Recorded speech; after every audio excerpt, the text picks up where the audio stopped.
xotin, senga shashlik olib keldim. Voy, rahmat hayotim. Singizga ham bir olib keling shashlik. Uylanganingizdan beri hingir. Sen baqirib kelding-da, hayotim deb. Qalay, pizza yoqdimi? Вообще zo'r ekan, rahmat. Sen uchun oldimda. Kenayi pizzani korobkasini tashlab yubormang, keyin hidlab mana buni hidiga to'yib oling. Singilni ahvolini qaranglar, bechora qatgan nomlar suv ichib o'tiribdi. Ha, bo'ldi, hozir ham zakaz qilaman. O'shani ham korobkasini yeysan keyin. Ana senga 2 ta banan, ana senga 2 banan. Ana sen sassiq gapirishdi. Bas qil, sen. Yeb boraymi? Ha, ye, sen bitta kapuchino damla. Xo'p. Xavotir olma, ana bitta bananni ham say. Hey.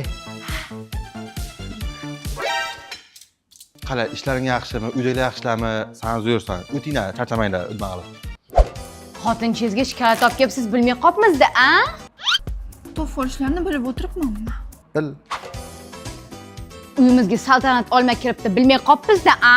Chiledan to'f olganlarga огородga tashagandim. Tashama. Singilga ham bitta mavrojni qo'shib olib kelsanglar bo'lardi.